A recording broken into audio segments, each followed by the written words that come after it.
بسم اللہ الرحمن الرحیم۔ عبد المطلب کو یہ حکم اس وقت دیا گیا جب وہ اپنی منت بھول چکے تھے۔ پہلے خواب میں ان سے کہا گیا منت پوری کرو۔ انہوں نے ایک مینڈھا ذبح کر کے غریبوں کو کھلا دیا۔ پھر خواب آیا اس سے بڑی پیش کرو۔ اس مرتبہ انہوں نے ایک بیل ذبح کر دیا۔ خواب میں پھر یہی کہا گیا اس سے بھی بڑی پیش کرو۔ اب انہوں نے اونٹ ذبح کیا۔ پھر خواب آیا اس سے بھی بڑی چیز پیش کرو۔ انہوں نے پوچھا اس سے بھی بڑی چیز کیا ہے؟ تب کہا گیا اپنے بیٹوں میں سے کسی کو ذبح کرو جیسا کہ تم نے منت مانی تھی۔ اب انہیں اپنی منت یاد آئی، اپنے بیٹوں کو جمع کیا، ان سے منت کا ذکر کیا۔ سب کے سر جھک گئے، کون خود کو ذبح کرواتا؟ آخر عبداللہ بولے ابا جان آپ مجھے ذبح کر دیں۔ یہ سب سے چھوٹے تھے، سب سے خوبصورت تھے، سب سے زیادہ محبت بھی عبد المطلب کو انہی سے تھی، لہٰذا انہوں نے قرعہ اندازی کرنے کا ارادہ کیا۔ تمام بیٹوں کو نام لکھ کر قرعہ ڈالا گیا۔ عبداللہ کا نام نکلا۔ اب انہوں نے چھری لی، عبداللہ کو بازو سے پکڑا اور انہیں ذبح کرنے کے لیے نیچے لٹا دیا۔ جو ہی باپ نے بیٹے کو لٹایا، عباس سے ضبط نہ ہو سکا، فوراً آگے بڑھے اور بھائی کو کھینچ لیا۔ اس وقت یہ خود بھی چھوٹے سے تھے۔ ادھر باپ نے عبداللہ کو کھینچا۔ اس کھینچا تانی میں عبداللہ کے چہرے پر خراشیں بھی آئیں۔ ان خراشوں کے نشانات مرتے دم تک باقی رہے۔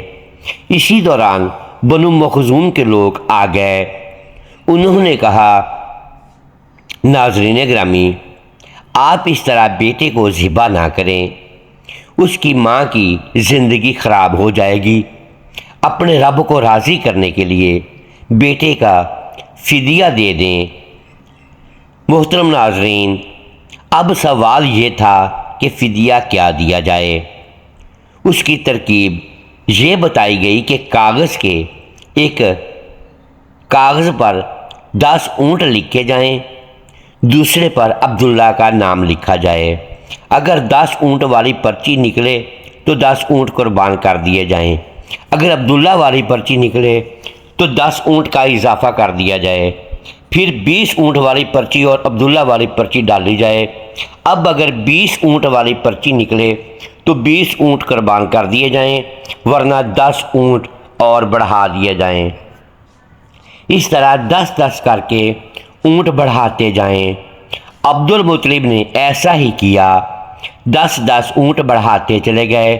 ہر بار عبداللہ کا نام نکلتا چلا گیا، یہاں تک اونٹوں کی تعداد 100 تک پہنچ گئی۔ تب کہیں جا کر اونٹوں والی پرچی نکلی۔ اس طرح ان کی جان کے بدلے 100 اونٹ قربان کیے گئے۔ عبداللہ کو اب پورا اطمینان ہو گیا کہ اللہ تعالیٰ نے عبداللہ کے بدلہ 100 اونٹ کی قربانی منظور کر لی۔ انہوں نے کعبے کے پاس 100 اونٹ قربان کیے اور کسی کو کھانے سے نہ روکا۔ سب انسانوں، جانوروں اور پرندوں نے ان کو کھایا۔ امام زہری کہتے ہیں کہ عبد المطلب پہلے آدمی ہے جنہوں نے آدمی کی جان کی قیمت 100 اونٹ دینے کا طریقہ شروع کیا۔ اس سے پہلے 10 اونٹ دیے جاتے تھے۔ اس کے بعد یہ طریقہ سارے عرب میں جاری ہو گیا، گویا قانون بن گیا کہ آدمی کا فدیہ 100 اونٹ ہے۔ نبی کریم صلی اللہ علیہ وآلہ وسلم کے سامنے جب یہ ذکر آیا تو آپ نے اس فدیہ کی تصدیق فرمائی، یعنی فرمایا کہ یہ درست ہے، اور اسی بنیاد پر نبی کریم صلی اللہ علیہ وآلہ وسلم فرماتے ہیں میں 2 ذبیوں یعنی حضرت اسماعیل علیہ السلام اور حضرت عبداللہ کی اولاد ہوں۔ حضرت عبداللہ قریش میں سب سے زیادہ حسین تھے، ان کا چہرہ روشن ستارہ کی مانند تھا۔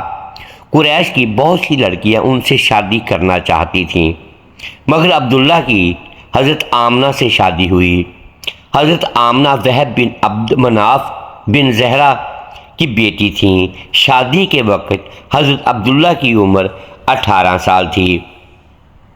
یہ شادی کے لیے اپنے والد کے ساتھ جا رہے تھے۔ راستے میں ایک عورت کعبہ کے پاس بیٹھی نظر آئی۔ یہ عورت ورقہ بن نوفل کی بہن تھی۔ ورقہ بن نوفل قریش کے ایک بڑے عالم تھے۔ ورقہ بن نوفل سے ان کی بہن نے سن رکھا تھا کہ وقت کے آخری نبی کا ظہور ہونے والا ہے، اور ان کی نشانیوں میں سے ایک نشانی یہ ہوگی کہ ان کے والد کے چہرے میں نبوت کا نور چمکتا ہوگا۔ جو ہی اس نے عبداللہ کو دیکھا، فوراً اس کے ذہن میں یہ بات آئی۔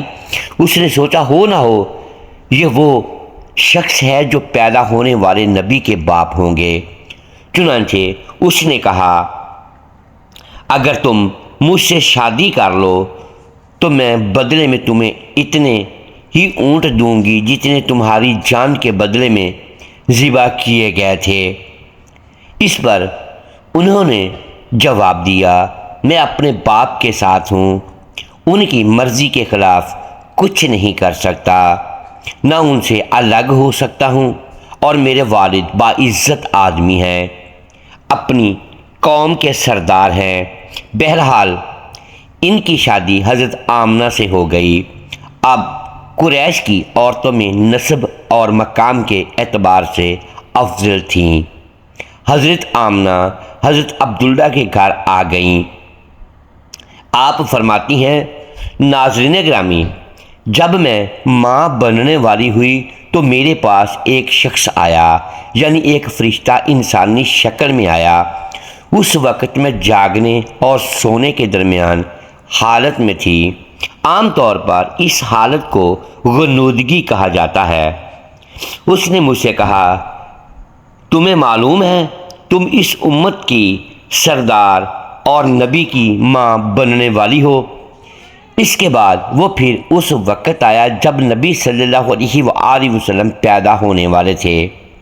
اس مرتبہ اس نے کہا جب تمہارے ہاں پیدائش ہو تو کہنا میں اس بچے کے لیے اللہ کی پناہ چاہتی ہوں، ہر حسد کرنے والے کے شر اور برائی سے۔ پھر تم اس بچے کا نام محمد صلی اللہ علیہ وآلہ وسلم رکھنا، کیونکہ ان کا نام تورات میں احمد ہے اور زمین اور آسمان والے ان کی تعریف کرتے ہیں، جبکہ قرآن میں ان کا نام محمد صلی اللہ علیہ وآلہ وسلم ہے اور قرآن ان کی کتاب ہے۔ ایک روایت کے مطابق فرشتے نے ان سے کہا تم وقت کے سردار کی ماں بننے والی ہو۔ اس بچے کی نشانی یہ ہوگی کہ اس کے ساتھ ایک نور ظاہر ہوگا جس سے ملک شام اور بصرہ کے محلات بھر جائیں گے۔ جب وہ بچہ پیدا ہو جائے گا تو اس کا نام محمد رکھنا، کیونکہ تورات میں ان کا نام احمد ہے کہ آسمان اور زمین والے ان کی تعریف کرتے ہیں، اور انجیل میں ان کا نام احمد ہے کہ آسمان اور زمین والے ان کی تعریف کرتے ہیں، اور قرآن میں ان کا نام محمد صلی اللہ علیہ وآلہ وسلم ہے۔